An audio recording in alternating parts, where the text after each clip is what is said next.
Bueno, Carlos, bienvenido a este espacio, Voces del Sector, el podcast de Revista Funeraria. Nosotros le llamamos Voces del Sector porque al final lo que queremos es dar voz, por un lado, a los protagonistas de lo que son los servicios funerarios, los profesionales que se dedican a cuidar a esas familias, ¿no?, que pierden a un ser querido. Pero dicho esto, también queríamos dar voz a otras personas que se dedican, como es tu caso, a divulgar sobre la muerte, sobre el duelo, a formarse sobre ello. Y eres el primer invitado, tengo que decir, con este perfil. Sí que hemos entrevistado en la revista funeraria, en la revista impresa, pero es la primera vez en el podcast que tenemos una persona que no es un profesional de los servicios funerarios propiamente. Así que nos hace mucha ilusión y muchas gracias por haber aceptado la invitación. Eso en primer lugar. Bueno, pues muchas gracias y espero estar a la altura, ya que soy el primero y que, bueno, pues segurísimo que sí. Darme a conocer en el sector y conocer también yo mejor el sector funerario, que es fundamental. Pues vamos a empezar por el principio. ¿Quién es Carlos Hernández y qué te lleva a formarte y a querer divulgar sobre lo que es la muerte, el duelo, el acompañamiento en el sufrimiento? ¿Qué es lo que te lleva ahí? Pues mira, Carlos Hernández es un trabajador social y sociólogo que ha dado como muchas vueltas en la vida, pero te lo voy a resumir en dos. Yo empecé mucho trabajando en el sector social, de ahí me pasé mucho al sector empresa y después de muchos años de camino intenté juntar ese sector social, trabajando mucho en lo psicosocial y en el tema de acompañamiento y de duelo, en el que me formé y luego hoy podemos hablar, con el trabajo que había hecho en el sector empresa a nivel muy de temas de formación, en trabajo en equipo, en acompañar a los profesionales, en acompañar a los colaboradores, y vi que, bueno, que había muchos puntos de conexión entre lo que es lo psicosocial, y no solo en empresas del sector psicosocial o del sector funerario, sino en todo tipo de empresas. Vi que había mucho en común de ese tema con lo que es el tema del acompañamiento en el sufrimiento, en el dolor, y que, bueno, pues las empresas no solo necesitan esa motivación y ese trabajo en equipo y ese liderazgo, sino que necesitan también cuidar a la gente, porque al final la gente, pues bueno, tiene momentos difíciles, momentos de sufrimiento, y uno de ellos es la muerte de un ser querido, de un familiar. Y por eso nace Dos Abrazos, porque tienes un proyecto que se llama Dos Abrazos. ¿En qué consiste? Pues no, Dos Abrazos nace mucho antes, cuando yo empiezo a trabajar en el mundo de la empresa, y empiezo a trabajar mucho en el mundo de la empresa en formación y en motivación. A Dos Abrazos antes hacía dos cosas, ahora hace esas dos cosas, pero con una ramita, y esas dos cosas son, por un lado, conferencias de motivación, ¿vale? En eventos de comerciales, en eventos de clientes, temas de motivación, de optimismo, de liderazgo motivador, y por otro lado hacemos formación. Y la formación es formación en habilidades. Habilidades como puede ser trabajo en equipo, como puede ser liderazgo, como puede ser comunicación, etcétera, etcétera. A medida que yo voy descubriendo y volviendo a lo social y voy descubriendo todo el tema de dolor, de sufrimiento, de duelo, y me doy cuenta que hay gente en las empresas que pasa y que atraviesa eso, pues bueno, Dos Abrazos decide dar ese giro. Seguimos trabajando en temas de motivación, en temas de liderazgo y en temas de comunicación, pero decimos, oye, la gente que trabaja en hospitales, la gente que trabaja en residencias de ancianos, la gente que trabaja en el sector funerario, a lo mejor podemos dar un giro y todo eso que hemos hecho en otros sectores, especializarlo un poquito más. Entonces, Dos Abrazos es una empresa que trabaja en esas dos partes, conferencias y formación, pero que ahora ha sacado esa ramita para el campo de lo sociosanitario, para el campo también de lo funerario, y que no solo hacemos eso, sino que además empezamos a hacer temas de autocuidado del profesional. Cuidar a los que cuidan, ¿no? Que suele decirse. Cuidar a los que cuidan. Que es muy importante también. Es fundamental. Sí, porque están ahí al día a día y al final es una carga emocional muy fuerte. Lo hablamos con los funerarios siempre, que al final un funerario a lo mejor puede tener que estar en un servicio, 2 o 3 servicios al día. En las grandes, y a lo mejor los otros un día, pero que son un día, otro día, un año, otro año, y es una carga emocional importante que sabe saber gestionar. Y ahora yo creo que las empresas, en este sentido, las empresas funerarias también se han puesto un poco en el trabajo en ello. No sé si tú trabajas con alguna empresa funeraria para este tema de cuidar a los profesionales que tienen ahí en primera línea. Pues fíjate, mi aterrizaje en el sector funerario, por una serie de casualidades, pero precisamente fue porque me pidieron una serie de conferencias de autocuidado. Es decir, no me pidieron conferencias de cómo tratar a la familia en el servicio, sino lo que me pidieron fue precisamente conferencias de autocuidado. Habíamos terminado el COVID, había pasado 1 año o 2 del COVID.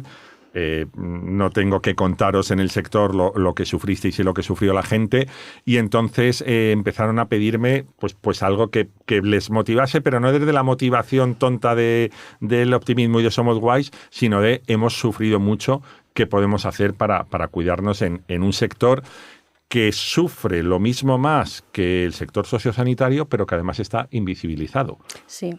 Porque yo, después de que mi padre esté en el hospital o en la residencia, posiblemente estoy profundamente agradecido a la enfermera, al auxiliar, a la trabajadora social que me acompañó en el camino, pero no me acuerdo de lo que pasó esas 48 horas donde hubo una serie de profesionales que también me estuvieron acompañando, que estuvieron conviviendo con mi dolor y, por lo tanto, sufriendo parte de mi dolor, pero que además fueron invisibles. Sí, este es un tema que tocamos mucho aquí en la revista, ¿no? Al final es una cuestión, creemos, ¿no? Sociocultural. Es decir, tenemos una sociedad que vivimos un poco de espaldas a la muerte, de espaldas al sufrimiento y a la muerte. No sé si esto lo has estudiado, te has formado sobre ello, porque al final es una de las cosas que nosotros vemos clarísima, ¿no? Y por eso este sector es invisible de alguna manera, porque no queremos enfrentarnos al sufrimiento, al dolor ni a la muerte.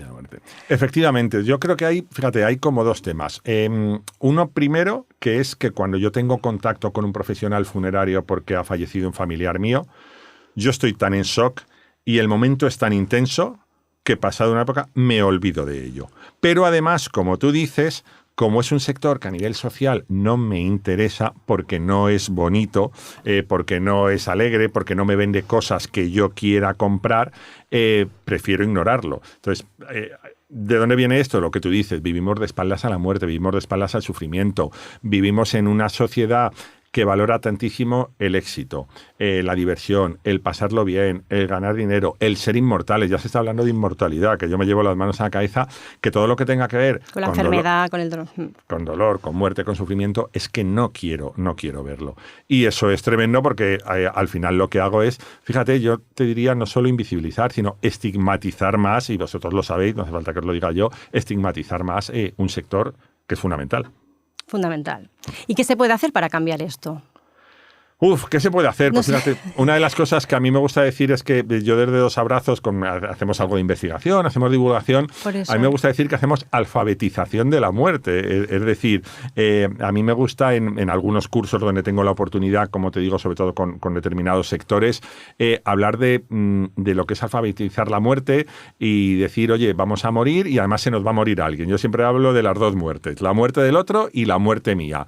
Y está ahí, y todos vamos a pasar con ello. Pues ¿por qué no aprendemos cosas? ¿Por qué no aprendemos cosas de lo que hay que hacer, de cómo preparar la mochila, de las últimas voluntades, de cómo acompañar a la persona que está muriendo? Y luego, con respecto a la muerte del otro, pues ¿por qué no aprendemos? Es que todos tenemos, ahora mismo todos los que nos están escuchando tienen un amigo, un familiar, alguien que está en duelo. Pues ¿por qué no aprendemos a afrontar ese duelo? Entonces, bueno, pues es algo que tenemos que hacer muy poquito a poco, que tenemos que hacer, pues en mi caso, desde Dos Abrazos y desde la universidad. El sector funerario, yo creo que hay empresas que están haciendo un marketing muy amable y que lo están haciendo muy bien. El sector sociosanitario, poder de la humanización, y muy poquito a poco, pero es un cambio de paradigma. Y quizá los colegios, sería importante que en el colegio desde muy pequeños empezaran a hablar de esto y se pudiera, no sé si una asignatura, pero de alguna manera se tocara en los colegios, porque al final los niños son un gran aprendizaje, lo hemos hablado en algún otro podcast, ¿no? Sí. Es el camino quizás seguir, sí. El primero, y no se hace. Claro, o sea, al final esto pasa por normalizar. ¿Y dónde se normaliza? Desde pequeños, y se normaliza en la familia. O sea, yo me acuerdo cuando yo le decía a mi padre, papá, ¿tú cómo quieres ser enterrado? Y en la mesa me decía, no me hables de eso. Cierto. Entonces, bueno, empezar a hablar en la familia y empezar a hablar en los colegios, ojo, que no estoy diciendo, vamos a tener una asignatura sobre la muerte, no, pero vamos a hablar con naturalidad cuando se muera el abuelo de un niño. Vamos a hablar con naturalidad cuando se muera una profesora. A mí me han contado muchos casos pues de niños que llegan a casa y dicen, oye, es que la profesora fulanita ya no está, y unos me han dicho que es que se ha ido a otro colegio. Otros, sin embargo, me han dicho que es que se ha ido de viaje. Otros me han dicho que está en una estrella. Y el niño viene con un lío tremendo. Entonces, yo no hablo de estar hablando de la muerte en los colegios, pero hablo de normalizar. Bueno, sí, al final normalizar, ¿no? Porque si utilizamos tabús, es lo que decimos. Ahora, por ejemplo, los sanatorios también hay salas infantiles, pero le preguntamos a veces a los funerarios, ¿pero van los niños de las familias? Y el número es muy residual.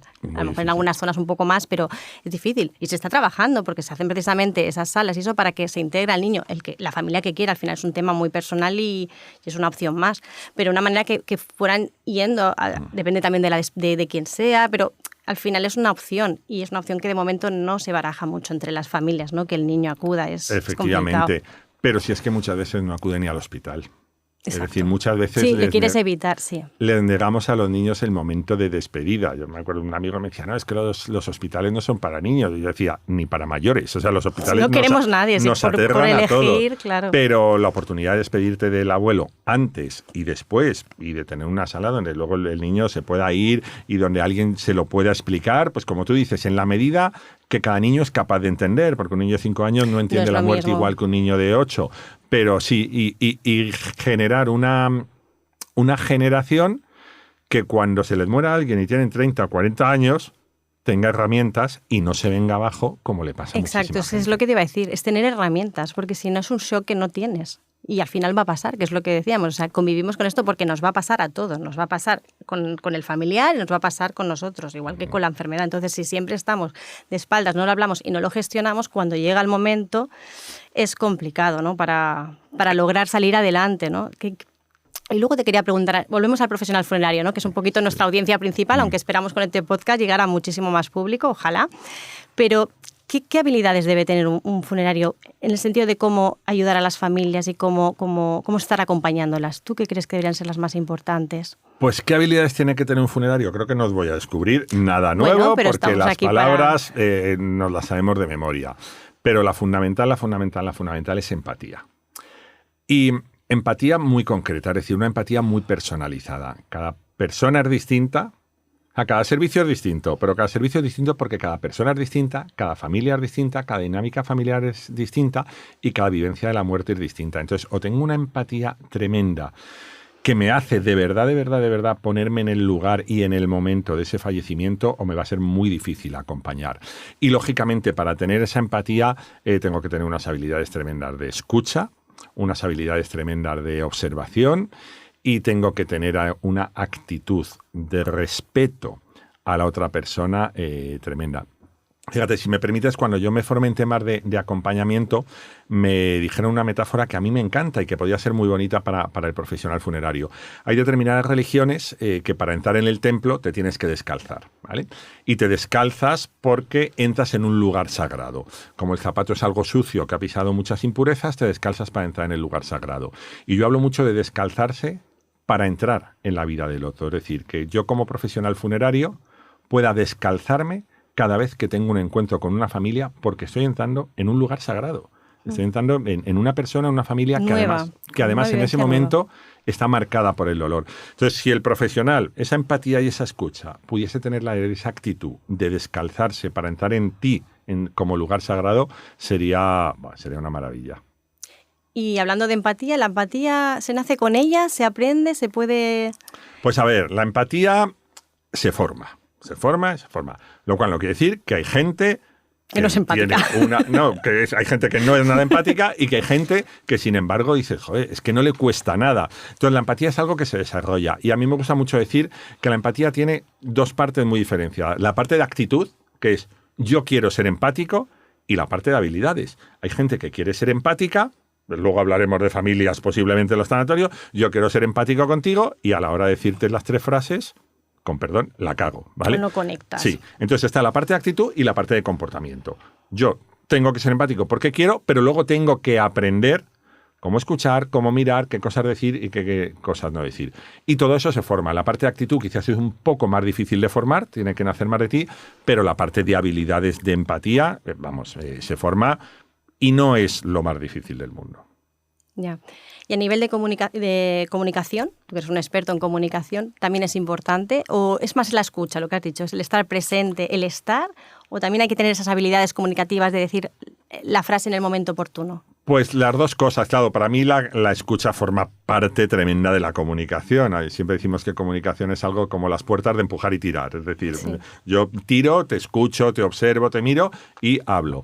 El profesional tiene que tener la parte de la escucha, pero luego tiene que ser alguien tremendamente didáctico. Alguien que sea capaz de explicarte lo que va a pasar en las próximas 24 horas, por qué va a pasar y que te ayude a tomar decisiones. Y para ayudarte a tomar decisiones te tengo que explicar empatía en la medida que tú seas capaz de entender y en la medida que tú seas capaz de tomar esas decisiones. Con lo cual, pues sí, es fundamental el poder hablar despacio, el poder hablar claro y el poder hablar desde el respeto a la otra persona y desde lo que la otra persona es capaz. Aquí ya no hablamos de entender como los niños, sino de asimilar en un momento de tanto dolor. En un momento de dolor. Y ese duelo, que es el primer duelo que hay cuando cuando llegas al tanatorio, realmente vamos a empezar por el principio. ¿Qué es el duelo para ti, tú que te has formado en ello? Bueno, pues el duelo es un proceso. Es un proceso de integración, de asimilación de la pérdida de un ser querido. Y como proceso tiene las características de que se alarga en el tiempo, tiene las características de que no es estable, sino que es un proceso lleno de sube y baja. Tiene la característica de que es individual, porque cada persona tiene su duelo. Y tiene la característica, y aquí entra mucho el sector funerario, de que es cultural, porque exige una serie de rituales que son diferentes en cada rito. Pero sobre todo es un proceso, ¿vale? Y supongo que cada persona tiene sus tiempos, ¿no? Claro, cada persona tiene sus tiempos. Pero es verdad que en ese proceso antes nos hablaban de fases, ¿vale? Ahora los autores nos hablan de tareas, ¿vale? De deberes que yo tengo que hacer. Antes las fases eran como, bueno, yo voy atravesando varias fases, ya me llegarán, pero ahora no, resulta que la gente que estudia esto lo que me dice es que yo tengo que hacer una serie de tareas. Y en una de esas primeras tareas, que es fundamental, el profesional funerario tiene un papel absolutamente esencial. Sí, porque es el primero, ¿no? Que llega en ese momento de shock, que todavía no está ni asimilado en muchos casos. Bueno, hay casos de todo, ¿no? Pero es ese primer momento casi que decimos. Y el momento de la despedida, de ser consciente de que esa persona... Claro. Hablábamos antes del COVID, que lo has dicho de pasada, que es verdad que se ha hablado mucho y que ha sido un impacto emocional increíble y un trabajo para los funerarios alucinante, que no ha sido reconocido. Volvemos a lo de antes, ¿no? De la invisibilidad y el no reconocimiento social ni institucional como merecen. Pero bueno, ahí también se puso un poco en valor el tema de las despedidas, del poder estar acompañado en ese momento en que estás sufriendo, porque no se podían hacer por normativas, lógicamente sanitarias y por todas las circunstancias que había. Y ahí nos comentaban los funerarios que se puso en valor esa necesidad de ir al tanatorio acompañado, de sentir un abrazo. Volvemos a los abrazos, la importancia de un abrazo. No sé tú eso cómo lo viviste, si lo consideras así, ¿no? Que al final nos puso un poco en el sitio que tocaba, ¿no? De decir, es importante la despedida, es importante estar allí. Pues fíjate, a mí me pilló haciendo la tesis doctoral sobre ritos funerarios. Y de repente llega el COVID y mi directora me llama y me dice, hazlo sobre no ritos funerarios. Es decir, ¿qué pasa cuando no hay despedida? Con lo cual no solo es que lo vi, sino que estuve investigando durante 1 año y medio, 2 años, qué pasa cuando no hay despedida. ¿Y qué pasa? Porque es duro, ¿no? Claro, y pasó una cosa muy curiosa. Pasamos, y lo habéis oído 1000 veces, lo del tanatorio no tiene sentido. Ahora tenemos que ir al tanatorio, yo en cuanto pueda cierro, es que no sé para qué tenemos que ir allí. Cada vez socialmente yo lo oigo más, lo de qué sentido tiene ahora meter... Pasamos de eso a nada. Ni siquiera he podido ir al tanatorio. Es decir, bueno, pues si no tenía sentido, si no nos valía para nada, si no... Entonces, claro, descubrimos, creo, como sociedad, el que necesitamos hacer una despedida. Que igual el modelo que hay de tanatorio, y tengo mi teoría sobre eso, a lo mejor ahora mismo no es el que más encaja con la necesidad social, no lo sé. Pero lo que está claro es que necesitábamos hacer una despedida. Y cuando me has robado despedir antes, porque no puedo acompañar en el hospital, y me has robado despedir después, pues viene una cosa que una autora se llama Pauline Bosch define como la pérdida ambigua. Que la pérdida ambigua es, he perdido a mi familiar porque tú me lo dices, pero no lo he visto enfermo, no le he visto morir y no le he visto después. Con lo cual... ¿Cómo gestionas el duelo así? Claro, esa pérdida ambigua complica el proceso de duelo, porque una de las primeras tareas es aceptar la realidad de la pérdida. Cuando yo no he visto el cadáver, no he visto a la persona morir, no me he despedido, no he dicho un adiós, yo no acepto la realidad de la pérdida. Es como cuando tienes un desaparecido en una guerra o en un secuestro. Sí, claro. No puedes aceptar. Y hablabas de los sanatorios. ¿Crees que no están adaptados a lo que son las nuevas necesidades sociales o las nuevas generaciones? ¿O a qué te referías cuando decías, tengo mi teoría un poco? Cuéntanosla. No, sí, mi teoría no es tanto sobre el trabajo del tanatorio, sino como la desconexión ritual. ¿Qué es esto? Claro, te hablo de España, ¿vale? Mundo occidental, España, país tremendamente católico hace años. y todos los rituales estaban orientados desde el punto de vista religioso o católico, ¿vale? Le llevábamos, nos despedíamos, aparecía el sacerdote, había un responso, depende de si estamos en Madrid capital o estamos en una ciudad más pequeña o en Barcelona, el funeral es de cuerpo presente o es a los 8 o 9 días, pero todo giraba en torno a una serie de rituales que marcaban muchas veces la religión. ¿Qué pasa? En el momento que España se seculariza, encontramos una serie de rituales que pierden el significado. Entonces, cuando pierden el significado, digo, ¿qué sentido tiene ir al tanatorio? ¿Qué sentido tiene una misa ahora? Es decir, no es que esté mal concebido el ritual, sino que ahora mismo, como sociedad, no hemos sido capaces de resignificar el rito. No sé si me explico muy bien. Sí. Es decir, no hemos encontrado sentido. Por eso te decía antes que creo que el profesional tiene que ser muy didáctico y muy pedagogo a la hora de explicarme por qué hago esto, por qué voy a abrir la caja o por qué la voy a cerrar. Que si yo te ofrezco música, te puedo decir qué función y qué significado puede tener la música en el momento de la despedida. Entonces creo que lo que tenemos que hacer es volver a dar significado al ritual. Creo que ahora la desconexión está en que creo que se están ofreciendo rituales muy potentes, muy bonitos, con mucho significado, pero que la sociedad no está preparada para resignificar, y entonces viene la frase de esto no tiene sentido. Yo creo que lo que se está trabajando ahora más es la personalización del servicio, que lo demandan las familias, y un poco el servicio funerario se ha puesto en trabajo en esto, ¿no? Y ahora muchas de las ceremonias son más personalizadas. Es decir, aparte de que puedan ser laicas, eso aparte de lo que es la confesión, es un poco que sea como más el fallecido como más protagonista, como un homenaje en vida. Claro. Es un poco la línea que se está siguiendo y un poco la que se está demandando socialmente. Claro. Y va en línea un poco también en intentar normalizar o dar esa medio celebración de lo que ha sido la vida anterior, ¿no? De esa persona, y homenajearla. Y en esa línea van. Yo creo que un poco la personalización es hacia dónde va la sociedad, ¿no? Al final puede ser religioso o no, pero sobre todo que sea muy personal. Eso de la música, fotografías, escritos personales de los familiares, que antes era todo un poco como más estandarizado. Sí. Añosa, y en los últimos años sobre todo y cada vez más lo que demandan los familiares o lo que nos van diciendo que se demanda y que van hacia esa línea sobre todo es muy importante, es la personalización. Yo creo que va un poco en la línea de lo que dices y que seguro que hay camino por hacer, lo que hablabas, ¿no? Pero que va por ahí. Y eso es y eso es lo que me ayuda a mí a dar significado. Precisamente, o sea, eso es lo que me ayuda a dar significado. El que veo la foto de mi padre, el que veo el vídeo de mi hermano, entonces le doy significado a la despedida. Estoy en algo mío, o sea, algo de mi familia, algo de lo que he vivido, son los recuerdos de la persona que se ha ido y, o sea, que hemos compartido y un poco va por ahí, ¿no? Por eso ahora ya hay fotografías, pantalla, y todo eso es un poco para reforzar esa línea de servicio, pues eso, más personal, que no sea una estandarización de los servicios.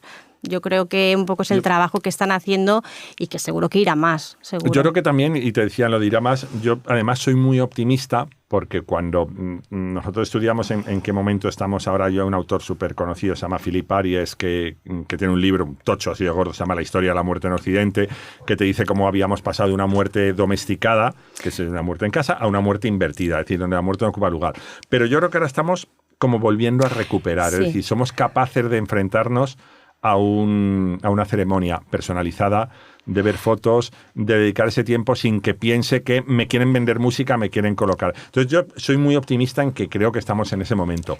Pero no lo sé, yo creo que estamos todavía empezando. Sí, hay que trabajar. Muchísimo. Pero bueno, es un poco lo que dices, y ha salido en otras conversaciones y entrevistas que hemos hecho en la revista, que eso que antes se velaba en casa o en los pueblos, al romper ese de esto y irnos a los tanatorios, por un lado también ha ido en detrimento del sector funerario, porque es como nos hemos ido distanciando. Antes estaba normalizado. Se velaba en la misma dormitorio, toda la familia estaba allí, toda la gente de alrededor estaba allí. Y eso, al perderse, lo comentaban algunos funerarios, que claro, se fue al otro extremo. Es decir, está aquí, se vela 2 días, y un poco ahora se vuelve a buscar ese punto intermedio, ¿no? A nivel sanitario y a nivel progreso se ha hecho de otra manera, pero ojo, no perdamos ese punto de humanización que es necesario y de convivencia entre los familiares, ¿no? Y un poco venía de eso, de que antes se velaba en casa y también hacía que se normalizara más la enfermedad, el proceso final de vida y el propio fallecimiento de la persona, ¿no? Y que velar en casa era reunirnos alrededor de la persona que ha fallecido. Y fíjate, yo tengo un artículo que llamé en su momento, hace años, Tanatorios para vivos, porque yo lo que observaba como observador es que al final las reuniones que se producían en los tanatorios muchas veces no eran alrededor de la persona que ha fallecido, que además en algunos tanatorios está casi, si me permitís, como escondida, sino que se producían en una sala anterior y no estaban en torno a ella ni física ni psicológicamente.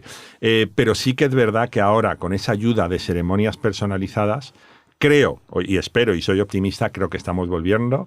Y como te digo, algo que es súper importante, que es significar el rito, porque la despedida se tiene que ritualizar. Sí, yo creo que sí, ¿no? Y en otros países se hace, ¿no? Sí. En países como México se celebra muchísimo. Entonces, no sé si ir hasta ese momento, pero sí que de alguna manera cambiar lo que es el cómo se hace en España, ¿no? Que mirar otros países en el cual se homenajea mucho la vida, ¿no? de esa persona que... Y en el cual se hace, y yo te diría, todavía... Porque es verdad que yo estuve en Noche de Muertos en México hace poco y estuve también preguntando y tal. Y, por ejemplo, la participación de los jóvenes en lo que son los momentos rituales y de fe, digo de fe no católica, en ese momento cada vez era menor.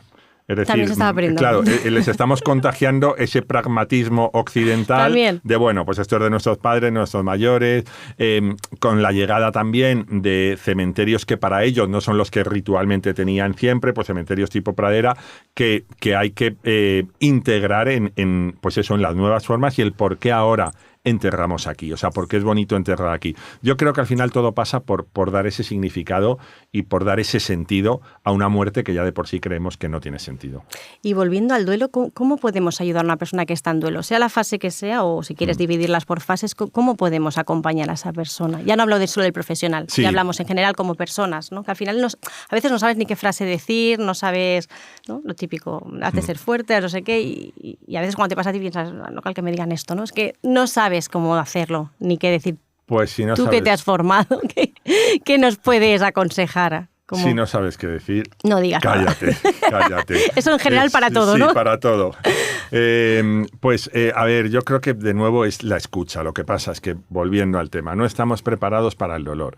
Con lo cual, cuando yo voy a darte el pésame a ti y tú me empiezas a hablar de lo que ha pasado, como yo no estoy preparado, lo primero que te suelto es lo de, venga, pero no hables de eso ahora. Vamos a pasar al siguiente tema. Y lo que tengo que hacer es escucharte y acogerte. Y muchas veces me vas a hablar de cómo ha muerto. Y a mí me resuena fatal. Pero tengo que acompañarlo, tengo que respetarlo. Y luego yo diría estar muy pendiente a tus necesidades. Yo siempre digo, equivócate preguntando. Es decir, ¿qué necesitas? ¿Necesitas que te haga 2 tupper? Te hago 2 tupper. ¿Necesitas que te llame? Te llamo. ¿Necesitas que me retire? ¿Necesitas un abrazo?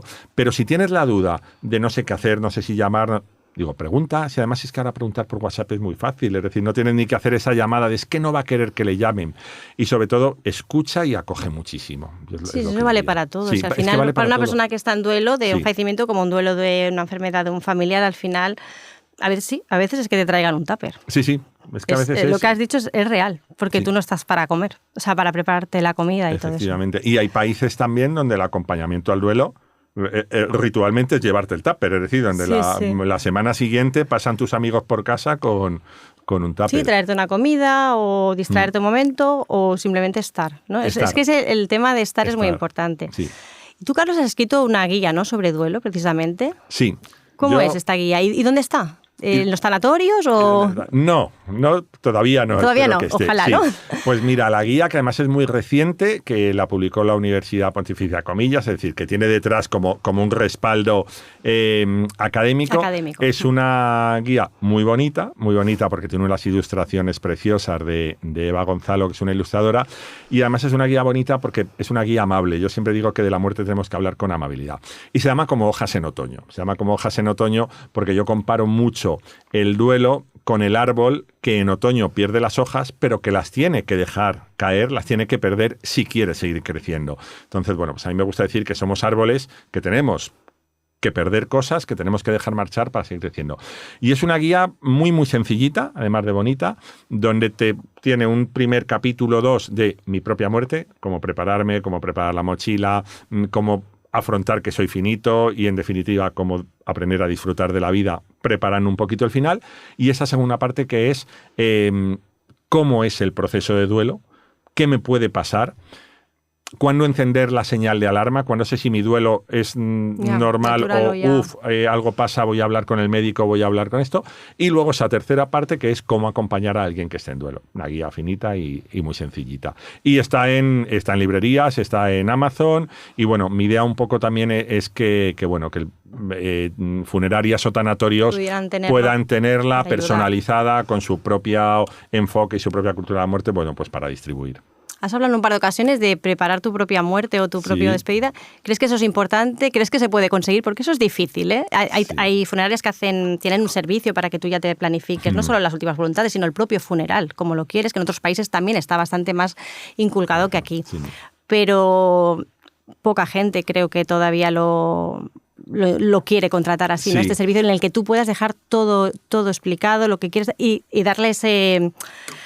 que la familia no tenga que estar pensando en eso, que luego lo que hablábamos, en ese momento nos hablaba una funeraria en otro podcast que decía, es que a veces no saben si lo que decías, si tu padre quería ser incinerado o quería... Sí, ¿sabes? O quería un entierro. Un entierro normal. Sí. Entonces al final dices, ostras, ¿cómo puede ser que no se sepa ni esto? O sea, al final no se habla, no se decide nada y lo tienes que decidir tú y a lo mejor no sabes lo que quería, y aparte del momento de shock emocional y del dolor.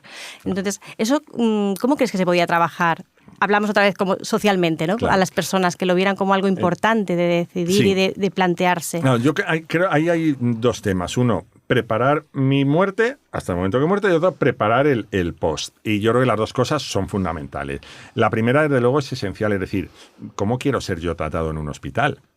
Y ahora, afortunadamente, tenemos el documento de voluntades anticipadas, donde yo ya puedo registrar, y además de forma muy sencilla, no tengo que ir a un notario, donde yo ya puedo registrar, pues si quiero alimentación por vía parenteral o no quiero, si quiero encarnecimiento terapéutico o no lo quiero, si quiero que me mantengan vivo hasta el final o no quiero. Entonces, eso son cosas que si yo no decido ahora, va a tener que decidir mi familia en un momento absolutamente crítico y va a suponer casi siempre un conflicto, porque vas a tener una hermana a decirle mantenemos vivo hasta el final y otra que va a estar harta y que va a decir mira, o sea, que le cierren todo. Entonces, esa es una parte y afortunadamente hay medio. Y la segunda parte es cómo preparar mi ritual o cómo preparar mi tanatorio. Y ahí yo creo que el único objetivo es facilitarle las cosas a la familia. Es decir, porque en ese momento tú ya estás muerto y no te vas a enterar. Yo leí un libro de una rabina judía que se dedicaba a hacer funerales, un libro maravilloso, se llama Hablar con nuestros muertos, y ella venía a decir que cuando tú quieres controlar absolutamente todo lo que va a pasar en tu funeral, en el fondo es una forma de negar la muerte. Es como, ¿qué más te da si no te vas a enterar? Pero para mí es una forma bonita de ponerle el camino fácil a la familia y de ponerle ese camino con significado y con personalización. Sí, eso es lo que comentan, pues, ¿no? Claro. Que al final se trata de eso, de facilitar las cosas en un momento complicado, y al final ya lo dejas dicho y estará lo que tu voluntad quería y además pues más, ¿no? más... Porque además estás evitando, sentimiento de culpa en el duelo, que el sentimiento de culpa es de lo peor que te puede pasar en el duelo. Es decir, le estamos enterrando, ¿y si él no hubiese querido eso? Y entonces ya empiezas a... Me acuerdo cuando falleció mi hermano no era creyente y además era bastante anticlerical. Y en 3 días antes de fallecer yo tenía un dentro y ya le pregunté, le digo, oye Luis, ¿tú vas a querer un funeral o no vas a querer un funeral? Y él me dijo, bueno, hacerlo por mamá. Lo hacemos por mamá. Pues ya, o sea... No te imaginas con esa frase el peso que me quitó de encima. Porque si no hubiésemos hecho funeral, yo hubiese estado pensando en mi madre y en mis hermanas y hubiese agarrado una culpa. Pero si lo hubiésemos hecho, yo hubiese pensado, que tío que era anticlerical, se me va a aparecer y me va a decir por qué me has hecho un funeral. Entonces, esas conversaciones es mucho más bonita tenerlas cuando estamos bien que como la tuve que tener yo en un lecho de muerte. Sí, seguro que es más complicado, sí. Porque tú empezaste todo esto a raíz te he visto en algunos podcasts y en algunas conferencias, a raíz de un tema personal de tu hermano, ¿no? Que te hizo concienciar a lo mejor en torno a la muerte, o te preparó de alguna manera. Desde siempre había sido un friki de la muerte y de los cementerios.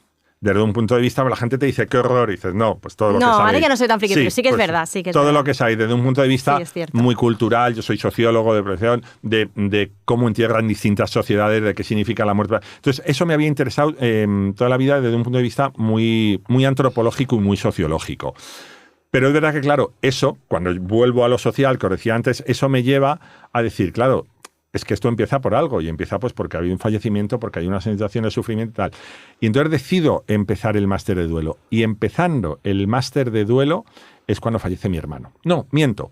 Fallece mi hermano, pero yo ya tenía el máster de duelo matriculado. Y haciendo el máster de duelo, que fueron 2 años, es cuando fallece mi madre. Con lo cual se junta la formación con una experiencia la motivación vital, con ¿no? una experiencia personal que le da muchísimo sentido. Además, yo tenía miedo cuando estaba haciendo el máster de duelo y murió mi madre, digo, o sea, me va a descontrolar, y al revés, fue tan terapéutico estar formándome a la vez que estaba procesando todavía el duelo de mi hermano y viviendo en ese momento la toma de decisiones del funeral, en entidad con mi madre, fue tan terapéutico que bueno, pues al final ya dije, pues... Te sirvió de ayuda, ¿no? Y al final lo que quieres Claro. es ayudar a la gente, ¿no? Supongo que a través de tu experiencia y de tu formación, ¿no? Efectivamente. Además, eso, tengo esa parte, digamos, positiva, creo, habilidades de comunicación, que por eso me dedico a dar formación. Tengo la parte de formación en duelo, porque es verdad que muchas veces también vemos gente que aterriza en este mundo, pues desde una formación como yo digo, como muy hierbas, como con poca evidencia, con poco. Y luego tengo la parte de haberlo vivido. Ojo, que no siempre ayuda, porque a veces sesga mucho, pero que bueno, pues yo en mi caso intento que ayude lo más posible a compartir. Y todo esto que te has formado y todo esto que has vivido, al final, ¿qué te ha enseñado? O sea, ¿cómo afrontas tú la vida? Ya no la muerte, la vida, ¿cómo vives tú? Yo soy tremendamente disfrutón. Pero sí, ¿no? muy disfrutón. O sea, a mí me gusta disfrutar muchísimo, me gusta conocer gente, me gusta vivir con intensidad, me gusta aprovechar cada momento. Y aprovechar cada momento muchas veces es aprovechar para echarte una siesta de 2 horas. Es decir, y vivir menos en la productividad. Tengo amigos y amigas que están en hay que producir, hay que trabajar. Mi idea es hay que vivir, hay que disfrutar, y luego algo que intento, pero que no siempre sale, hay que intentar hacer muy felices a los demás. Lo que pasa es que, bueno, pues no siempre sale, porque uno tiene su carácter, su mala leche, se enfada, acaba gritando, pero yo creo que es disfrutar y hacer que los demás disfruten. O sea, hacerle la vida más fácil a la gente, para mí sería algo fundamental. Pues sí, eso es bonito. Y además aprende a relativizar. Cuando yo creo que estás muy cerca del sufrimiento o eres muy consciente, yo al menos me ha pasado que al final relativizas mucho lo que no es importante. Pero muchísimo. Esto que se dice, esto no es importante, se dice, pero a veces... Y en esa manera tomas conciencia realmente de lo que es importante y lo que no lo es. Sí. ¿No? Al final... O sea, para mí eso sí, y es verdad que, bueno, pues además yo tengo la suerte de tener mi propia empresa, de ser autónomo, de ser freelance, y yo me lo digo, podíamos estar ganando muchísimo más dinero de lo que ganamos en 2 abrazos, pero nos gusta focalizarnos en lo importante, en trabajar con gente, que antes hablábamos fuera de cámara tú y yo, con gente con la que estemos a gusto. Trabajar bien, con gente de la que te sí. fíes, con gente que genere confianza. Tal cual. Y eso, y dar valor a lo que es importante. Y lo importante pues es la vida, las personas, y una felicidad que integre el dolor y el sufrimiento como parte de ese camino. Es decir, no que lo niegue. Muy bien. Y si tuvieras que recomendar algún libro sobre duelo, aparte del tuyo, por supuesto, la guía, ¿cuál sería? Porque hay muchos, ya sabes, y claro, muchos de autoayuda. Dinos uno que creas que puede ser clave, que pueda ayudar a nuestros... Pues mira, yo ya que este vamos con profesionales funerarios, voy a recomendar un libro denso, es decir, no voy a recomendar una guía fácil de autoayuda o de duelo como la mía, sino yo diría, por ir a las fuentes, El tratamiento del duelo de Worden. Es un libro fácil de leer, pero es un libro como muy académico y donde explica muy bien esas tareas del duelo y donde el profesional se puede situar en esa primera fase de acompañar la aceptación de la pérdida. Entonces creo que como queremos tener funerarios, o yo por lo menos como cliente quiero tener funerarios muy bien formados, diría El tratamiento del duelo de Worden. Pues genial. Yo creo que tenemos funerarios muy formados, pero seguro que pueden todavía aprender mucho más para cuidar a esas familias que tanto lo necesitan, como lo hacen ahora y que seguirán haciendo. Y por mi parte ya estaría. Yo creo que hemos tocado un poquito todos los temas que queríamos de acompañamiento, de duelo, la importancia de no vivir de espaldas a la muerte, de cara y reivindicar un poco esa profesión de estos servicios funerarios que son tan importantes, y sobre todo nos has dado una lección de cosas importantes que están en relación a ese momento vital que vivimos a veces de sufrimiento o de pérdida. Muchísimas gracias, Carlos, por haber aceptado la invitación, y espero poder hablar contigo en otras ocasiones. Pues ojalá. Muchísimas gracias. Gracias.